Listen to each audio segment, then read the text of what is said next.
मैं बहुत दिनों से सोच रही थी कि कुछ प्रश्न उत्तरों पर कुछ वीडियो बनाऊं, तो आज की वीडियो मेरी है प्रश्न उत्तरों पर, ताकि विद्यार्थियों में एक चेतना जगे और उन्हें समझ में आए कि किस तरह से प्रश्न परीक्षाओं में पूछे जा रहे हैं। और ये पेपर मुझे मिला है इलाहाबाद हाई कोर्ट का ग्रुप सी का पेपर है, जिसमें हिंदी से 25 प्रश्न पूछे गए थे। तो आज मैं इनका समाधान कराऊंगी। निम्नलिखित में से सेठ का स्त्रीलिंग रूप होगा सेठानी, इसका उत्तर होगा विकल्प 2। निम्नलिखित में से ला उपसर्ग के से बनने वाला शब्द नहीं है, तो लाजवाब में भी जवाब मूल शब्द है, लापता में पता मूल शब्द है, और ला इलाज में इलाज मूल शब्द है, और सब तीनों में ला उपसर्ग लगा हुआ है। जबकि लाटरी मूल शब्द है, इसमें उपसर्ग नहीं लगा हुआ है। और मोटापा और बुढ़ापा में प्रत्यय, तो मोटा मूल शब्द है, और बुढ़ापा में बूढ़ा मूल शब्द है, तो इन दोनों में पा प्रत्यय लगा हुआ है। मोटा और बूढ़ा मूल शब्द है, जबकि पा इसमें प्रत्यय लगा हुआ है। निम्नलिखित में सही वर्तनी वाला शब्द कार्यक्रम लिखा हुआ है, कार्यक्रम नहीं होता, कार्यक्रम होता है, क में र होना चाहिए, म के ऊपर नहीं। गृहस्थ लिखा हुआ है, गृहस्थ होता है, ग में री की मात्रा होती है, र की नहीं। निरस्ता लिखा हुआ है, निरस्ता होता है। प्राप्ति, प्राप्ति शुद्ध शब्द है। मेरे को अपने मामा के घर जानी है, मेरे को शब्द गलत है और इस वाक्य में, और जानी है लिंग संबंधी की त्रुटि की गई है, तो मुझे अपने मामा के घर जाना है, इसका शुद्ध रूप होगा विकल्प 4। सूची को 1 को सूची 2 से मिलान करना है, तो ये संधि से पूछा लिया गया है। तो कवि धन ईश्वर कवीश्वर, कवि धन इंद्र कवींद्र, वेद धन अंत वेदांत, और शिव धन आलय शिवालय, ये सभी के सभी दीर्घ स्वर संधि के उदाहरण हैं। और अगर एक कूट से इनका मिलान करें तो विकल्प 4 इसका सही उत्तर आएगा। विग्रह का समास के साथ मिलान करना है, तो ऋण से युक्त अर्थात ऋण युक्त आपका होगा तत्पुरुष समास।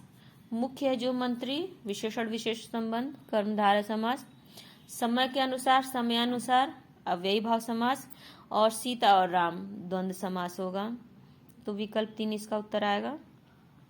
मनाली में अनेक स्थान देखने योग्य है, रेखांकित वाक्यांश के लिए शब्द है, तो स्थान देखने योग्य स्थान के लिए होगा उत्तर होगा विकल्प 4 दर्शनीय।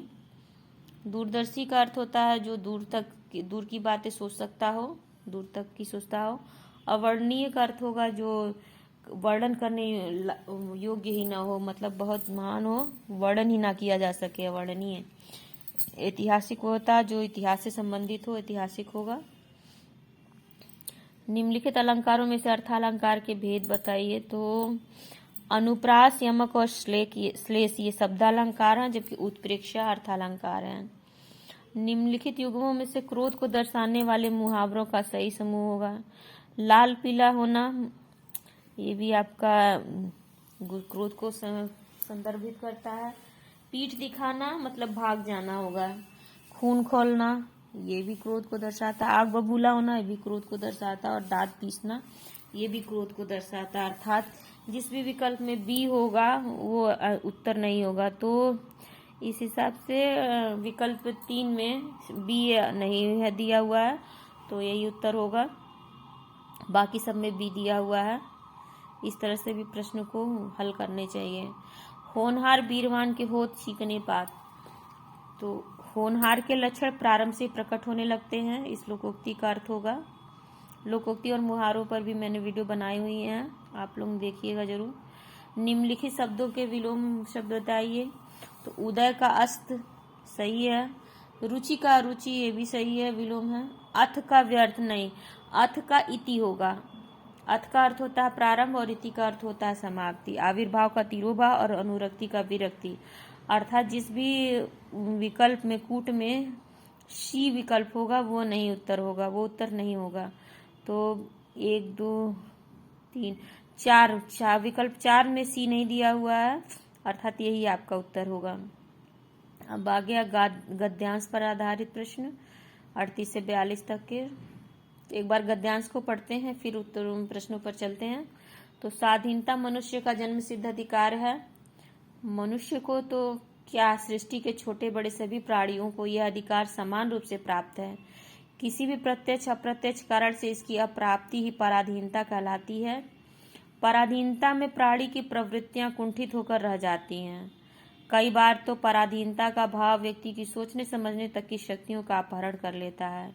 इसी कारण जब सब प्रकार के स्वर्ग सुख मिलने पर भी कोई प्राणी पराधीन बनकर रहना नहीं चाहता।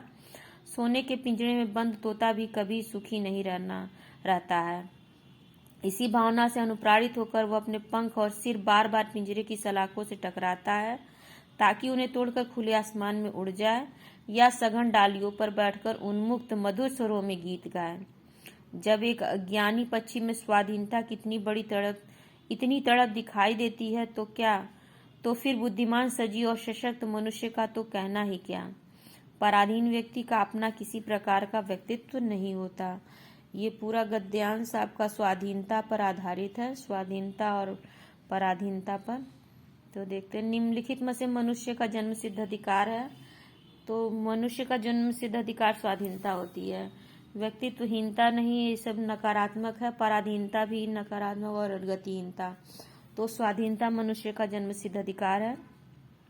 सोने के पिंजरे की सलाखों से तोता किस भाव से प्रेरित होकर टकराता है, तो स्वतंत्र होकर पिंजरे से बाहर जाने के लिए टकराता है। वो सोने के पिंजरे में भी कैद नहीं रहना चाहता, क्योंकि कैद रहने से में क्या खुशी है, चाहे पिंजरा सोने का हो या हीरे का हो।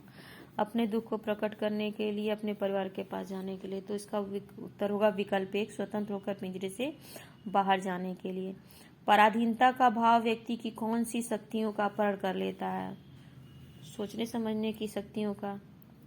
जाहिर सी बात है, उछल कूद करने की, बोलने की और गीत गाने की। ये उत्तर नहीं होंगे। प्राणी की प्रवृत्तियां तब कुंठित हो जाती हैं जब वह बहुत दुखी होता है, पराधीन होता है, स्वाधीन होता है, बहुत प्रसन्न होता है। तो यहाँ कुंठित हो जाती हैं तभी होगा क्योंकि पूरा गद्यांश ही आपका पराधीनता पर लिखा गया है। तो पराधीन होता है। पराधीन व्यक्ति की विशेषता है उसका अपना किसी प्रकार का व्यक्तित्व नहीं होता। इसका उत्तर होगा, क्योंकि पराधीनता में कोई खुश नहीं रह सकता और वो आलसी क्या रहेगा, स्वावलंबी नहीं बन सकता है पराधीनता में। तो पराधीन व्यक्ति की विशेषता है उसका अपना किसी प्रकार का व्यक्तित्व ही नहीं होता। फिर सूचिक मिलान का प्रश्न आ गया है। तो ये भी अनेक शब्दों के लिए एक शब्द से है। इस पे भी मेरी वीडियो बहुत अच्छी है। जिज्ञासु, जिसमें जानने की इच्छा हो। परोक्ष अर्थात जो आंखों के सामने ना हो। प्रत्यक्ष का अर्थ होता है जो सामने हो, और परोक्ष का जो आंखों के सामने ना हो। अशक्त का अर्थ होता है जिसमें शक्ति न हो। निशाचर का अर्थ होता है रात में घूमने वाला। तो अगर इनका कूट होगा, कूट से विकल्प एक सही होगा उत्तर। जिसने लाल कमीज पहनी हो मेरा पड़ोसी है। वाक्य का सरल वाक्य में रूपांतरण करने। जिसने लाल कमीज पहनी है, वो ये मिश्रित वाक्य, इसको साधारण वाक्य में बना, सरल वाक्य में रूपांतरित करना है। तो लाल कमीज वाला मेरा पड़ोसी है, इसका सही उत्तर होगा। सामने के मकान में रहने वाली सुशीला अत्यंत मेधावी छात्रा है। तो इस रेखांकित पदबंध का सही विकल्प बताइए। सामने के मकान में रहने वाली सुशीला, यहाँ सुशीला के बारे में इंगित किया जा रहा है कि सामने के मकान में रहने वाली सुशीला, यानी कि हो सकता है उस मोहल्ले में और भी सुशीला हो, लेकिन ये बात कही जा रही है जो सामने के मकान में जो सुशीला रहती है। तो सुशीला एक संज्ञा पद है, तो ये संज्ञा पदबंध इसका उत्तर होगा। वाक्यों में प्रयुक्त सर्वनाम और उनके भेदों का मिलान करिए। बाहर कौन आया है, कौन आया है और प्रश्नवाचक चिन्ह भी लगा है, तो जाहिर सी बात है इसका कूट 4 होगा। वह अपने आप चला जाएगा, अपने आप खुद ही आ गया, निजवाचक सर्वनाम है। यह ले जाओ, यह अर्थात कोई सामान होगा जिसे ले जाने के लिए कहा जा रहा है, तो निश्चित है, निश्चयवाचक सर्वनाम है। मैं कल चला जाऊंगा, मैं यहाँ अपने बारे में बात की जा रही है, तो ये पुरुषवाचक सर्वनाम होगा। नाना जी फल खरीद कर घर आए। वाक्य में रेखांकित पद रचना के आधार पर क्रिया का कौन सा रूप है। नाना जी फल खरीद कर, तो खरीद कर यहाँ रेखांकित पद है। खरीद कर मतलब खरीदने के बाद, इसका अर्थ अगर आप करेंगे तो पहले खरीद लिया गया है, नाना जी ने फल पहले खरीदा फिर घर आए, तो ये पूर्वकालिक क्रिया है, खरीद कर घर आए। प्रेरणार्थक, सहायक और मुख्य क्रिया नहीं। भविष्यत काल के भेदों का उचित विकल्प बताइए। तो आसन्न भविष्यत काल नहीं होता है, असंदिग्ध भविष्यत काल भी नहीं होता है। सामान्य भविष्यत काल और संभाव्य भविष्यत काल, ये इसका उत्तर होगा। संदिग्ध भविष्यत काल, अपूर्ण भविष्यत काल, सामान्य काल और पूर्व भविष्यत काल, इसका उत्तर 2 होगा। सामान्य भविष्यत काल और संभाव्य भविष्यत काल। यह भूत, भविष्य, वर्तमान के कालों के भेद से उत्तर कर प्रश्न पूछा गया है। निम्नलिखित वाक्य में रेखांकित विशेषण का भेद बताइए। थोड़ा दूध हमारे लिए भी लेते आना। थोड़ा अर्थात यहाँ पर ना लीटर बताया गया है कितना लाना है, ना गिलास बताया गया है। तो थोड़ा मतलब कुछ भी हो सकता है, आप 1 लीटर भी ला सकते हैं, गिलास भी ला सकते हैं। ये अनिश्चित है, तो ये अनिश्चित परिमाणवाचक विशेषण है। रेखांकित शब्द के भेद, कारक के भेद को विकल्प को चुनिए। मैंने राधा को पुस्तक दी, तो कर्ता ने कर्म को, यहाँ को आ रहा है, तो ये कर्म कारक है यहाँ पर। इसका उत्तर 2 होगा विकल्प। तो ख़त्म होती है वीडियो, और उम्मीद है आप लोगों को पसंद आई होगी, और ज़रूर इससे आप लोगों को एक आइडिया मिला होगा परीक्षाओं में प्रश्न किस तरह से आ रहे हैं।